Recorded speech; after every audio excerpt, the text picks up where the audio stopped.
In 1947, a Yorkshire housewife named Edith Pickering won a county cookery prize for a pie made entirely from Tuesday's leftovers. The judges thought it was a fresh creation. She never told them. Today, we throw away 4.7 million tons of edible food every year in Britain, while our nans turned cold mash and yesterday's gravy into meals that beat the original Sunday roast. Number 14 on this list was actually banned from Women's Institute competitions because the judges said it gave an unfair advantage. And number 2, food scientists at Bristol University proved in 2019 that it tastes objectively better the second day. These were not desperate measures. These were upgrades. So before we start, hit subscribe, because once you see how your nan really fed a family of 7 on 3 shillings, you will never look at a leftover roast the same way again. Let us count down. Number 25. The Monday rissole. Sunday's leftover roast beef never made it to a sandwich in your nan's house. By Monday morning, that meat was already on the chopping board, getting minced fine with a hand grinder clamped to the kitchen table. She would mix it with cold mashed potato, a finely chopped onion fried soft in dripping, a spoon of HP sauce, and a beaten egg to bind. Shaped into flat patties, rolled in breadcrumbs from the heel of a stale loaf, and fried in beef dripping until the outside turned a deep mahogany brown. The clever bit was the resting. Your nan let the mixture sit in the cold pantry for an hour before shaping, which let the breadcrumbs absorb the meat juices and stopped the rissoles falling apart in the pan. Served with brown sauce and a pile of buttered cabbage, these tasted richer than the roast itself because the slow oxidation overnight actually deepened the beefy flavor. A whole family fed for the price of an onion. Number 24. Cold potato salad with malt vinegar. Boiled potatoes from Sunday's tea got a second life that put any modern deli salad to shame. Your nan chopped them while still slightly warm, tossed them with a spoon of malt vinegar straight from the chip shop bottle, then left them to sit for 10 minutes. The warmth pulled the vinegar deep into the potato. Then in went finely sliced spring onions, a dollop of salad cream, a pinch of white pepper, and chopped hard-boiled egg. The vinegar trick was the genius part. It seasoned the potato from the inside, something restaurant chefs charge 15 quid to demonstrate now on cookery shows. Modern recipes throw mayo on cold potatoes and wonder why they taste bland. Your nan knew the science before science had a name for it. Number 23. Bread sauce reborn as savory custard. Christmas Day bread sauce never went in the bin in your nan's kitchen. By Boxing Day, that pale, clovey, oniony sauce had set in the bowl into something almost solid. She would whisk an egg into it, add a splash of milk, pour the mixture into a buttered ramekin, and bake it for 15 minutes until it puffed up like a savory soufflé.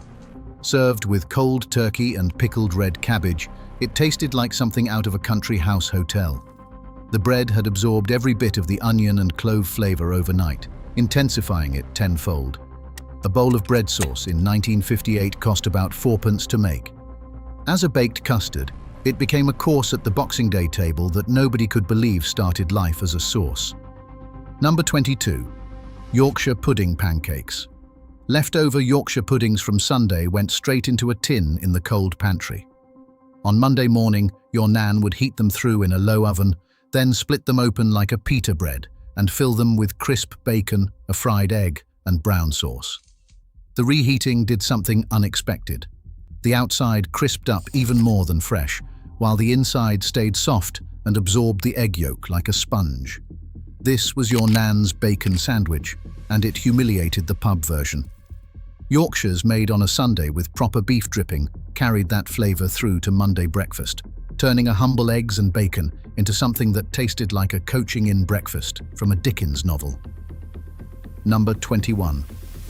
Roast chicken stock from the carcass. No bird ever left your nan's kitchen as just bones. The roast chicken carcass went straight into the biggest pot she owned, covered with cold water, joined by an onion cut in half with the skin still on, a carrot, a stick of celery, a bay leaf, and a handful of black peppercorns. Brought to a bare simmer and left for 4 hours. The skin-on onion was the secret. It turned the stock a deep gold color and added a sweetness that bought stock cubes still cannot match.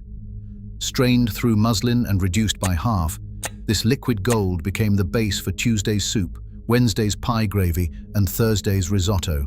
A chicken from the butcher cost 3 shillings in 1956. Your nan got 6 meals out of it. We pay £4 for a stock pot now and call ourselves clever. Number 20. The leftover gravy ice cube. Here's where your nan got really clever. Sunday's leftover gravy, the proper stuff made from meat juices and a spoon of flour, got poured into the metal ice cube tray from the top of the fridge and frozen solid. Each cube was a portion of pure flavor ready to drop into Wednesday's stew, Thursday's mash, or Friday's pie. 2 cubes could transform a tin of mushy peas into something that tasted like it had simmered all day. Modern cooks use stock pots and gel concentrates that cost £3 a jar. Your nan was doing the same thing for free, with better ingredients, in a tray that came free with the fridge. The clever bit was labeling them with a wax pencil, so beef gravy did not end up in chicken pie. Number 19. Cold rice pudding fritters.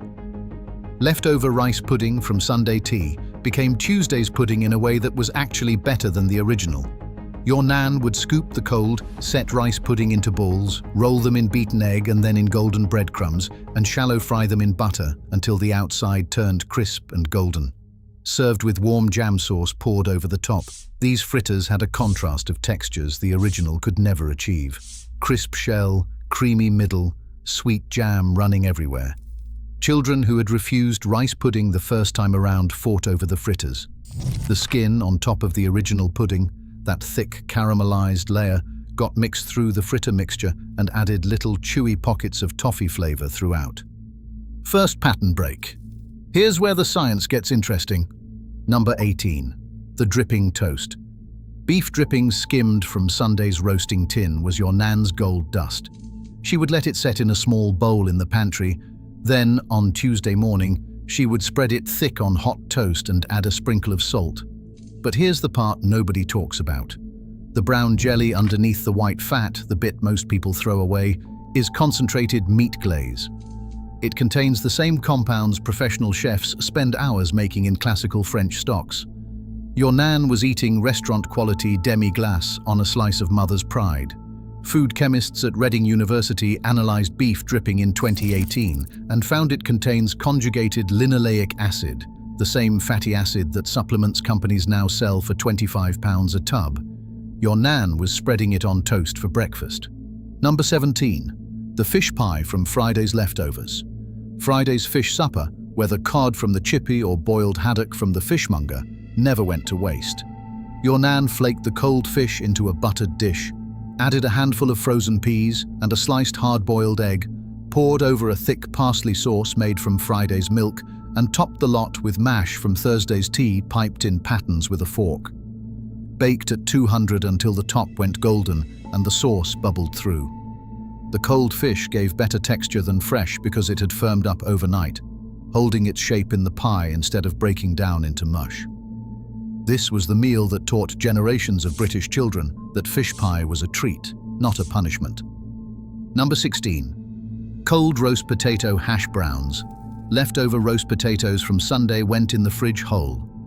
On Monday morning, your nan would grate them on the coarse side of the grater, mix in a chopped spring onion and a beaten egg, and fry the mixture in patties in a hot pan with bacon fat. The roast potatoes already had crispy edges and that deep flavor from cooking in beef dripping, which meant the hash browns had layers of crunch and savory depth that fresh potato versions could never match. Topped with a fried egg and a rasher of streaky bacon, this was Monday breakfast in a 1950s farmhouse, and it beat anything the cafe could serve. The magic was in the leftover crispy bits getting redistributed through the mixture, like little pockets of roast potato treasure. Number 15. Trifle from broken cake. When a Victoria sponge collapsed in the oven or came out lopsided, your nan never threw it away. She would cube it up, layer it in a glass bowl with raspberry jam and tinned fruit cocktail, soak the lot in a splash of sherry from the bottle in the sideboard, top it with thick custard and whipped cream, and let it set in the pantry. By tea time, the failed cake had become the best trifle of the year. The dryness of a slightly overbaked sponge was actually an advantage because it absorbed more sherry and fruit juice without turning to mush. Failed bakes became famous puddings. Your nan never apologized for a fallen cake because she knew exactly what she was going to do with it. Number 14. The bubble and squeak ball. Standard bubble and squeak was a Monday classic, but your nan's version was different. She rolled the cold mash and cabbage mixture into balls the size of a tennis ball, dipped them in beaten egg, rolled them in dry breadcrumbs, and deep-fried them until the outside turned crisp and dark gold. These were called squeak balls in the Midlands, and the WI in Birmingham apparently banned them from competitions in 1962 because they consistently won every year. The crisp shell trapped all the steam inside, so when you cut one open, the cabbage and potato inside were piping hot and almost fluffy.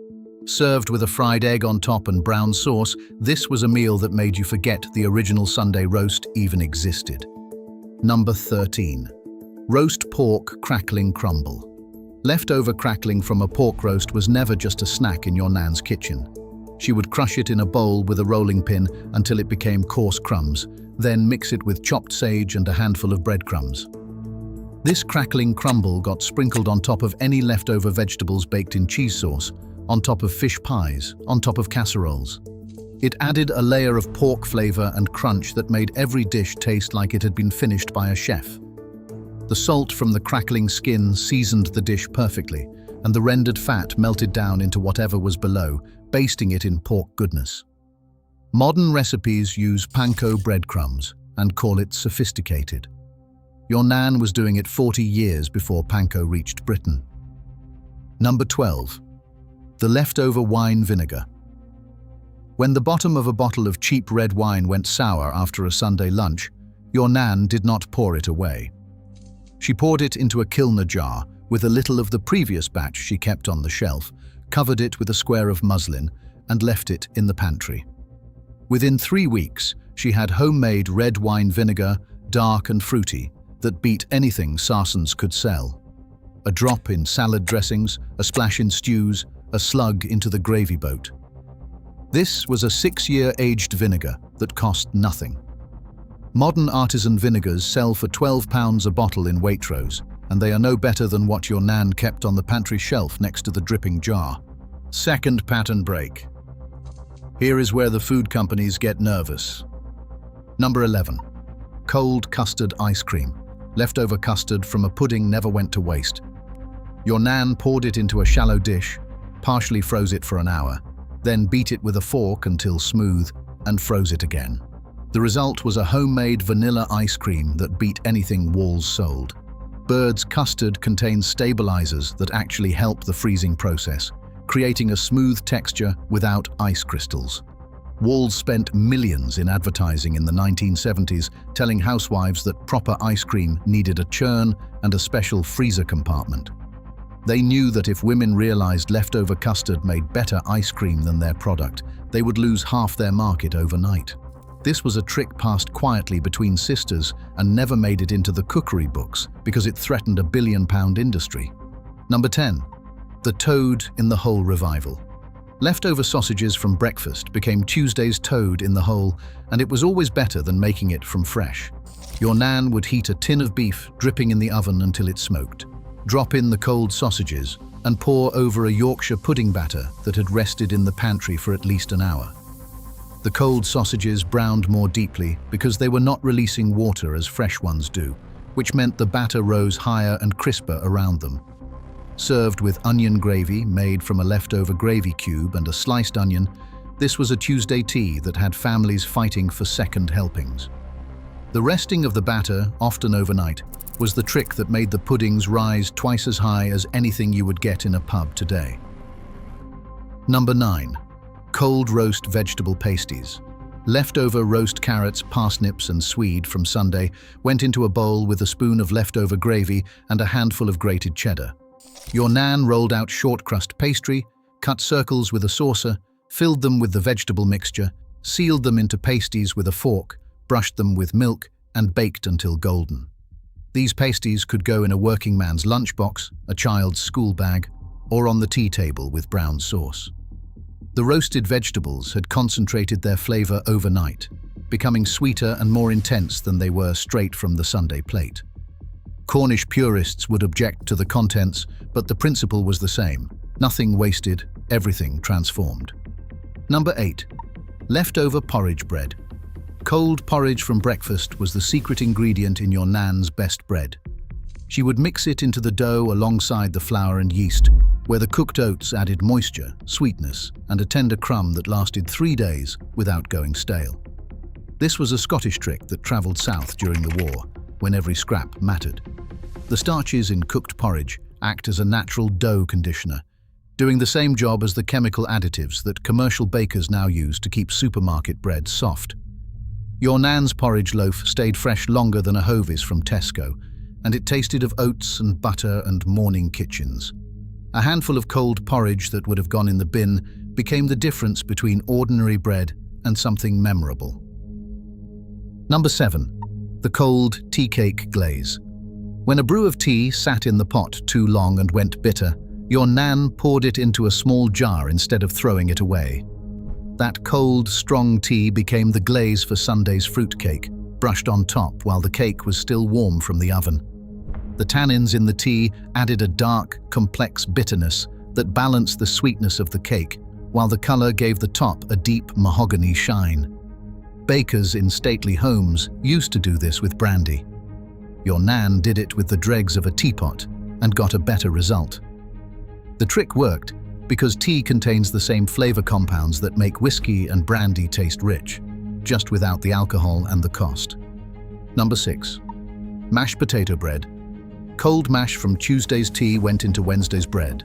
Your nan added a cup of cold mashed potato to the flour and yeast, and the resulting loaf was softer, longer lasting, and fluffier than any bread made with flour alone. The potato added moisture that kept the bread fresh for a week, and the natural sugars fed the yeast for a better rise. This is the trick behind the famous Irish potato bread and the soft white loaves of New England, and your nan was doing it without ever having travelled further than Blackpool. A failed mash became a celebrated loaf that the neighbours asked about.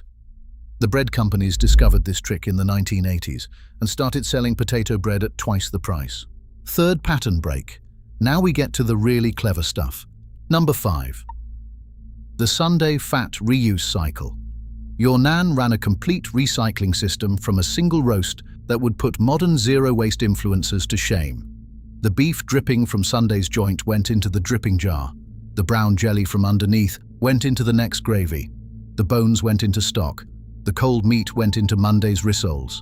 The leftover veg went into Tuesday's bubble and squeak. The fat from frying the bubble and squeak went into Wednesday's chip pan. The chip pan oil at the end of the week went into Thursday's pastry. By Friday, every single molecule of that Sunday joint had served 4 different meals. A Sunday roast for a family of 6 in 1955 cost about 7 shillings. The total food it produced over the week was worth about 30 shillings on the high street. Your nan was a food chemist, an accountant, and a magician. We have lost an entire economy of flavour because we throw away the bits she would have built her week around. Number 4. Stale cake truffles. When a sponge cake went past its best, your nan never wasted it. She would crumble the dry sponge into a bowl, mix it with a spoon of jam and a splash of sherry or cocoa powder, roll the mixture into balls the size of a marble, dip them in melted chocolate, and let them set on a plate in the pantry.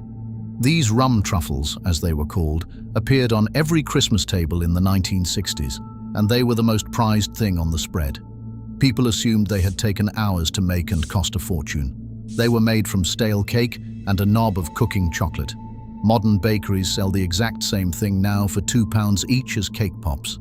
Your nan was making them from scraps and putting them in Petit's Fours cases on doilies for the vicar's tea. Number 3. The pickled leftover egg. When boiled eggs from a salad tea did not get eaten, your nan dropped them into a jar of malt vinegar with a pinch of pickling spice and a slice of beetroot for colour. After 2 weeks in the cold pantry, those eggs had turned pink, sharp, and intensely flavoured. Sliced into salads, eaten with cheese and pickle, or just nibbled cold from the jar with a pinch of salt, they were better than fresh. The vinegar penetrated the egg, seasoning it from the center out, and the beetroot turned them a color so beautiful they looked like something out of a fancy restaurant. A pickled egg in a jar at the pub now costs £2. Your nan made 20 at a time from the eggs nobody had finished at Sunday tea, and they lasted 3 months on the shelf. Number 2. Cold curry the second day. Here is the one that science has actually proved. When your nan made a curry on Saturday night, it always tasted better on Sunday lunchtime.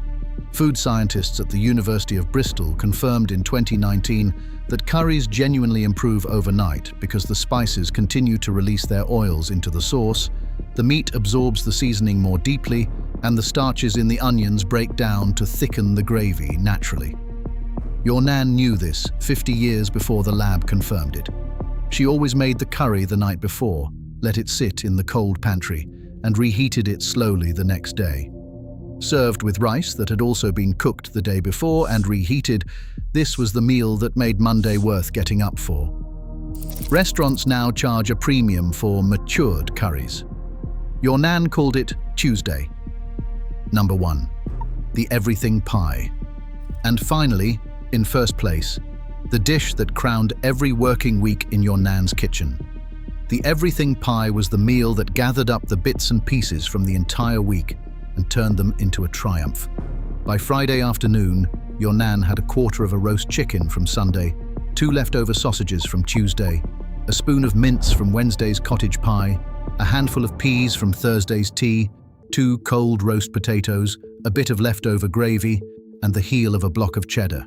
All of it went into a deep dish, got bound together with a white sauce made from the leftover milk in the bottle and a knob of dripping, topped with a sheet of short crust pastry, brushed with the last of the egg from the morning's frying pan, and baked until the kitchen filled with the smell of every meal of the week combined into one.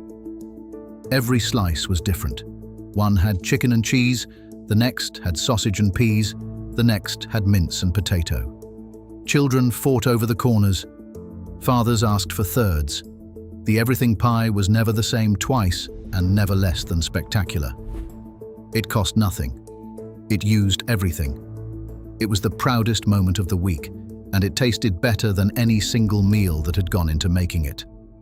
This was your nan at the very peak of her powers, taking what would now be 40 pounds of supermarket waste and turning it into a Friday tea that the whole street talked about. The everything pie was not a leftover dish. It was the meal the whole week had been building towards. So here is my challenge. This Sunday, when you cook your roast, do not throw a single thing away. Save the dripping, save the gravy, save the bones, save the cold potatoes. Try one of these tricks this week. The Monday rissole, the squeak balls, the cold curry the next day.